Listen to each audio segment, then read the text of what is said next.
Итак, обещала рассказать про сон, и у многих был отклик, судя по всему, сон очень актуален. Давайте расскажу о том, я, кстати, не первая моя уже такая заход подытоживание сна, потому что темой сна я больше 10 лет прям серьезно занимаюсь. Давайте расскажу, что я делаю, когда вдруг ловлю моменты, что я плохо сплю или что рекомендую своим клиентам. Ну, безусловно, все начинается со своих состояний, поэтому много лет назад я ввела у нас в доме правило, что после 20 часов, в идеале никаких ярких экранов, которые мешают глазам. То есть никакого сидения в телефоне, никакого. То есть ничего, что возбуждает. Вы, наверное, знаете, что наш мозг, дофамин, серотонин и так далее. Короче, гормонами надо управлять, поэтому не надо возбуждать сетчатку глаза, которая передает сигнал о том, что есть свет.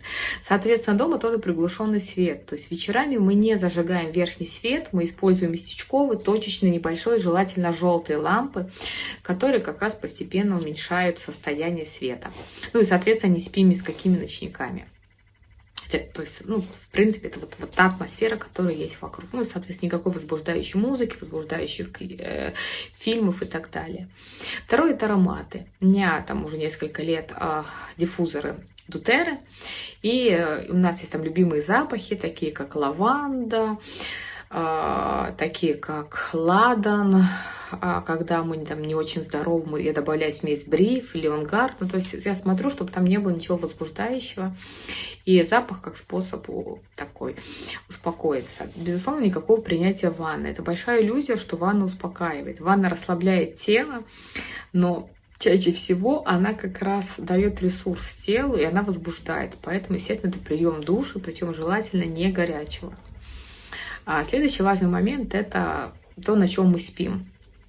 У нас жесткий матрас Аскона, и когда мы консультировались со специалистами по сну из Аскона, прям давно-давно у нас в Москве и в Сочи, это нам говорят, что матрас надо выбирать спиной, и желательно спать на жестком. То есть мы выбрали матрас, мы спим на жестком матрасе, у нас специальные подушки, тоже подобраны нам профессионалами, и, соответственно, специальное одеяло.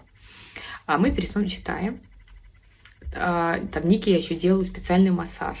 Еще, естественно, пища, да, я стараюсь, чтобы вечером не было углеводов там.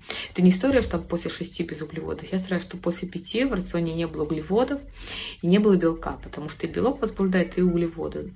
То есть я стараюсь, чтобы это было в основном зелень, овощи, такая легкая еда. Чтобы организм не тратил время на переваривание, и желательно, чтобы еда была минимум за 4-5 часов до сна. Плюс я использую приборы последние годы биорезонансной терапии. Это лягомиопатия, и я где-то за 3-4 часа до сна ставлю программу, которая называется «Здоровый сон», и она помогает настроить ритмы тела и ритмы головного мозга на глубокий сон. Температура в комнате должна быть там около 18 градусов. Мы живем в Сочи, нам с этим легче, у нас свежайший здесь воздух, поэтому мы все время открываем окно и спим с открытым окном. В Москве у нас есть увлажнитель и воздухоочиститель, которые тоже там чистят воздух, чтобы спать было так свежо. Понятно, никаких там танцев, прыганий и так далее, никаких активных занятий спортом там за 3-4 часа до сна. По поводу сна у меня еще есть правило спокойного выхода из сна утром.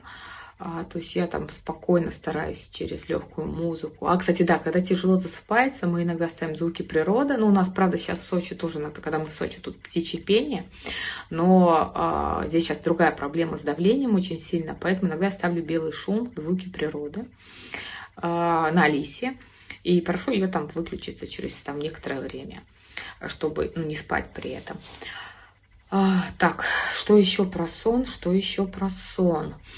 Я в воду где-то за час до сна в термос капаю 3 капли ладана на 0,5 мл, либо 3 капли мяты. Чередую, пью воду либо с ладаном, либо с мятой. Тоже, чтобы сон был более глубокий. Так, что вам еще рассказать про сон? Друзья, что я упустила, дополняйте, задавайте вопросы.